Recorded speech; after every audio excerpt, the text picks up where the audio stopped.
this thing was going to be called the Revolution, and then they changed the name to Wii?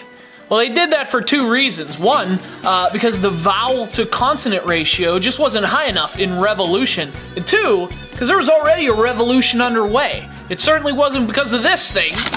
Get out of here, Wii. The revolution already existed, and it came in teal and magenta.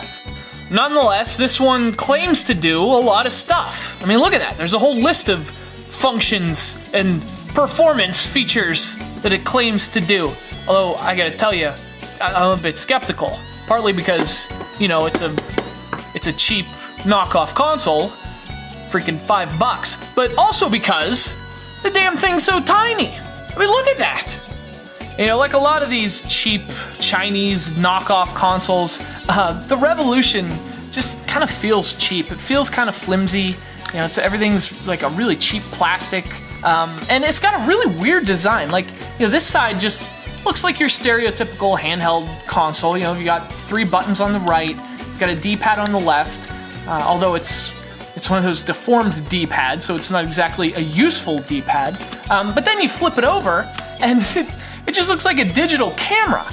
But nonetheless, here's the menu, a line of icons, each one representing a different function of the Revolution. So here's the camera, the video recorder. Yes, it does record video. It's got a bunch of pre-installed games, 55 built in, your system setup, then your video player, and your audio player, and your picture viewer. So you actually have to view the stuff that you shoot in a separate little app. So you have the camera, and you have your video, and you have your apps for viewing what you've shot. But again, this is a game console, well, at least in theory. So let's check out some of the games. There are 55 of them. There's gotta be at least one that's enjoyable. Let's cross our fingers. So these are basically just the most generic, they call it arcade games, but they're just, yeah, they're the most generic versions of games you would find in like the quarter machine at a bar. Like here's Joel Fever 2, there's a captain, and it's like, oh, get the jewels, and you know, oh, there's Jewel Master 2. Which is just, what is this? Oh, hey, it's more jewels. But yeah, the best thing about these little consoles is it's always the blatant disregard they have for copyright law. You know, if you get past Bomb Hero and Magic Cube, you find that there's a game that's actually called Ice Climber. And you think, oh, maybe that's a coincidence. No, it's actually an Ice Climber knockoff. And it's one thing to do, you know, a game that knocks off a popular game. That's what these cheap consoles are all about. But to actually call it Ice Climber, I mean, that is both incredibly, it's either incredibly ballsy or like they actually have no idea.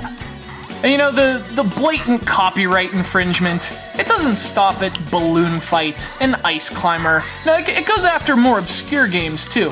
Things like, oh, I don't know, how about The Legend of Zelda? Because this is Link in his Goron tunic. And oh, just to make sure, you know, to clear up any confusion, the game's called Hero Legend. Might as well call it Zelda Face 3000 or Zelda 2 Electric Boogaloo. You know, it's easy to just dismiss these kind of things as like, you know, pre-packaged plastic garbage that you probably shouldn't be buying and stores probably shouldn't be selling. But of all the ones we've played, I gotta tell you, this is one of the better ones. In fact, I'd go out on a limb and say it's probably the best I've played. I would buy it for a child. And then when they broke it, I wouldn't feel bad. This was me working on a review. Actually, let's look at some other stuff.